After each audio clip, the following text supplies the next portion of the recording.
ॐ नारायणं नमस्कृत्य नरं चैव नरोत्तमं देवी सरस्वती व्यासं ततो जयमुदीरयेतः। आनंदकंद भगवान की जय। वैशाख मास महात्म की जय। आप सभी का मेरे YouTube चैनल पर हार्दिक स्वागत है। मित्रों, आप अगर मेरे YouTube चैनल पर नए हैं तो मेरे चैनल को सब्सक्राइब जरूर करना, लाइक शेयर कमेंट करना। कमेंट में ओम नमो भगवते वासुदेवाय जरूर लिखना। मैं आपको अपने YouTube चैनल के माध्यम से वैशाख मास महात्म की कथा सुनाया करता हूँ। वैशाख का पावन मास भगवान को बहुत प्रिय मास है ये। इस मास में दान करने से, गंगा स्नान करने से, हवन यज्ञ करने से, भगवान की पूजा करने से और वैशाख मास महात्म की कथा को सुनने मात्र से मनवांछित फल की प्राप्ति होती है। कष्ट, रोग आदि व्याधि बीमारियां दूर होती हैं। भगवान की कृपा से सब आनंद होता है। वैशाख मास महात्म के 13वें अध्याय कथा को सुनाने जा रहा हूँ। 13वें अध्याय में ब्रह्मा जी कहने लगे कि हे यम, इसमें क्या आश्चर्य की बात है? क्यों दुखी होते हो? सद्गुणों से ईर्ष्या करना मरणांतक होता है। उसके उच्चारण मात्र से परम पद की प्राप्ति होती है। फिर राजा के शासन से विष्णु लोक को क्यों न जाएं? और जिनकी जीवा पर हरि ये 2 अक्षर विराजमान हैं और जो विष्णु भगवान को प्रणाम करते हैं, उनका सुमिरन करते हैं और उनके गुणों का बखान करते हैं, गान करते हैं, उनके नाम का कीर्तन करते हैं, उनको अश्वमेध यज्ञ के समान फल मिलता है। संपूर्ण पाप दूर हो जाते हैं। भगवान प्रसन्न होने से विष्णु लोक की प्राप्ति होती है। यज्ञ करने वाले कुरुक्षेत्र या सरस्वती में स्नान करने वालों को तो फिर भी जन्म लेना पड़ता है, परंतु वैशाख मास में जो माधव भगवान के धर्मों का पालन करता है, जो भी भगवान का ध्यान पूजन करता है, उन पर विष्णु भगवान प्रसन्न होकर सदा उसकी सहायता करते हैं और उसको मोक्ष देते हैं। हे राज सौरे, उस राजा का प्रभाव मेरे बस में नहीं है, क्योंकि वासुदेव भगवान के भक्तों का अशुभ कहीं भी नहीं होता और उनका अशुभ कोई भी नहीं कर सकता। उसको जन्म मृत्यु जरा व्याधि आदि भय नहीं सताती। स्वामी के नियुक्त कार्य करने पर देहधारियों को कुछ अपराध नहीं होता। हे यम, जब तू इस कार्य के करने में असमर्थ है तो तेरा क्या दोष, तू शोक मत कर। ब्रह्मा जी के ऐसा कहने पर यम बहुत दुखी होकर के दीन वाणी से कहने लगा कि हे तात, अब मुझे अपने काम पर जाने की इच्छा नहीं है। इस महावीरवान राजा को जब मैं अपने धर्म से चलायमान कर दूंगा तब कृत्य कृत्य हो जाऊंगा। हे कृपालु, आप मेरे इस कार्य को सिद्ध करा दीजिए। इसके लिए आप मेरी सहायता कीजिए, तब मैं फिर शासक बन जाऊं। ये बात सुनकर ब्रह्मा जी हमसे कहने लगे कि इस विष्णु धर्म परायण राजा का निग्रह तू नहीं कर सकता, उसका बुरा नहीं कर पाएगा। फिर ब्रह्मा जी हमको साथ लेकर क्षीर सागर में विष्णु भगवान के पास गए और सांख्य योग के द्वारा स्तुति करने लगे। तब विष्णु भगवान प्रकट हुए तो यम और ब्रह्मा ने प्रणाम किया। पश्चात विष्णु भगवान ने आने का कारण पूछा। ब्रह्मा जी बोले कि हे श्रेष्ठ, हे प्रभु, आपके दास राजा के शासन में सब मनुष्य वैशाख धर्म का पालन करते हैं और पुण्य कर्म करके विष्णु पद को प्राप्त हो जाते हैं। इसी कारण यमपुरी शून्य हो गई है। इससे अत्यंत दुखी होकर के यम राजा से युद्ध करने गया और उसको मारने के लिए दंड उठाया। तब आपके सुदर्शन चक्र ने इसे परास्त कर दिया तो ये दुखी होकर मेरे पास आया। अब उसके बाद मेरे पास दुखी होकर के आया है।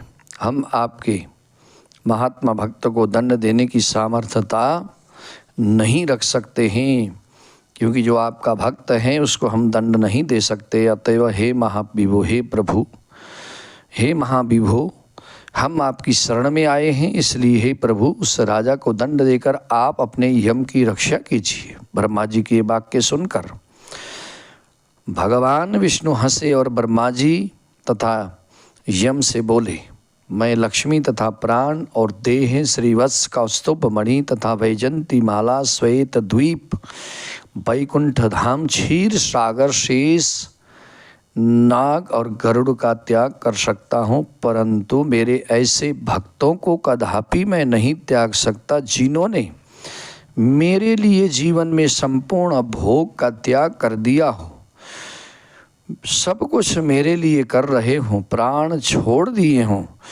मुझ में ही अपनी आत्मा को लगा दिया हो, उन्हें मैं कैसे छोड़ सकता हूँ। अतएव हे यम, मैं तेरे दुख को दूर नहीं कर सकता, तेरे दुख को दूर करने का उपाय बताता हूँ, सुन।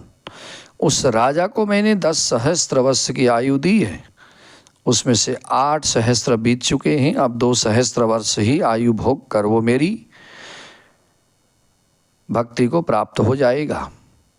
तब एक वेन नाम का राजा बड़ा दुराचारी होगा, वो सब वेदोक्त धर्मों का लोप कर देगा, तब वैशाख के धर्म भी नष्ट हो जाएंगे। फिर अपने ही पाप से वेन राजा जल जाएगा, तब मैं पृथु का रूप धारण करके पुनः धर्मों की स्थापना करूंगा और वैशाख प्रख्यात धर्म मनुष्यों से कराऊंगा।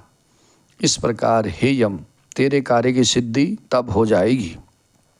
तू खेद मत कर, वैशाख के धर्म में निष्ठ महात्माओं के द्वारा इस वैशाख मास में भी तुझे भाग प्राप्त होगा, राजा से भी तेरा भाग मिलेगा। तू खेद को छोड़कर पराक्रम प्राप्त होने योग्य बन। जो मनुष्य पृथ्वी पर तेरे उद्देश्य से प्रतिदिन स्नान, अर्घ, जल, कुंभ, दली, अन्नादि का दान न करेंगे, उन्हें किए हुए सब कार्य निष्फल हो जाएंगे। अतः तू उस राजा के ऊपर क्रोध का त्याग कर दे, वो राजा तेरा भाग दे देगा, क्योंकि वो मेरा अत्यंत भक्त है। और जो कोई प्राणी तेरा भाग देकर वैशाख धर्म में प्रवृत्त होकर उनके धर्म में तो विघ्न मत डालना। जो धर्म के पालन करता तुम्हें छोड़ केवल मेरा ही भजन करें, उनको तो मेरी आज्ञा से अवश्य दंड देना। उस राजा से तुम्हें भाग दिलाने के लिए मैं अभी सुनंद को भेजता हूँ, वे वहाँ जाकर के तुम्हें भाग दिलाएगा। तब भगवान ने यम के सामने राजा को समझाने के लिए सुनंद को भेज दिया और उसके उपरांत राजा को समझा करके पुनः भगवान के पास आ गया। भगवान का दूत सुनंद ऐसा यम को आश्वासन दे करके विष्णु भगवान अंतर्ध्यान हो गए तथा ब्रह्मा जी भी यम को समझाकर आज्ञा दे करके अपनी ओर चल पड़े। यम भी कुछ प्रसन्न होकर के अपनी पुरी को चला गया, कुछ उसको जो है थोड़ी मोटी शांति और संतुष्टि हो गई। फिर सुनंद की आज्ञा पर राजा ने अपने राज्य में सारी प्रजा को प्रतिदिन यम के निमित्त स्नान, अर्घ आदि करने का तथा वैशाख के धर्म में यम को भाग देने की सूचना करा दी कि अगर जो कोई धर्मराज का भाग नहीं देगा, उसे वैशाख में दिए कर्मों को यमराज स्वयं ले लेंगे। इसलिए आप अगर भगवान श्री विष्णु के निमित्त कर्म करेंगे तो भी वो उसका फल यमराज को चला जाएगा। इसलिए आप स्नान करने के पश्चात अर्घ आदि वैशाख के महीने में यमराज के नाम से भी अर्घ देना। वैशाख की पूर्णमासी के दिन पहले धर्मराज के लिए जल का घड़ा अन्नदान करना, फिर पितरों के निमित्त दान करना, फिर गुरु के निमित्त, और उसके बाद मधुसूदन भगवान, जनार्दन, नारायण भगवान के निमित्त उनकी प्रतिमा बनाकर धर्म के चलाने वाले गरीब ब्राह्मण को शीतल जल, दही, अन्न, तांबूल, दक्षिणा और फल कांसे के पात्र में रखकर अर्पण करना चाहिए। इससे वैशाख में किया हुआ पुण्य कर्म फलीभूत होता है। और इस प्रकार से राजा भी स्वयं भी ऐसा ही करने लगा। पश्चात राजा अपनी शेष आयु को पूरी करके धर्म को करता हुआ, धर्म को और सुख को भोग करके पुत्र पौत्र आदि के समेत वैकुंठ धाम को चला गया। फिर बेन नाम का एक महान नीच राजा उसी के राज्य में पैदा हुआ। उसने सब धर्म तथा वैशाख धर्म को लोप कर दिया। अतः सब प्राणी धर्मों को करना भूल गए। इसी कारण वैशाख का महीना भी लुप्त होता गया, वैशाख धर्म लुप्त होता गया, बहुत प्रसिद्ध नहीं रहा। विष्णु भगवान के कोई विरले भक्त ही इन धर्म को करने लगे और जानने लगे। इस तरह से जब राजा ही पापी हो जाए तो सारी प्रजा जो है वो पाप करने लग जाती है। अगर धर्मात्मा राजा हो तो सारे देश का उद्धार कर देता है। इस कथा को सुनने मात्र से सभी पाप ताप संताप दूर होते हैं, भगवान की भक्ति मिलती है, नारायण की कृपा से सभी मनोकामनाएं पूरी होती हैं। आनंद कंद भगवान की जय हो। वैशाख मास महात्म की जय हो।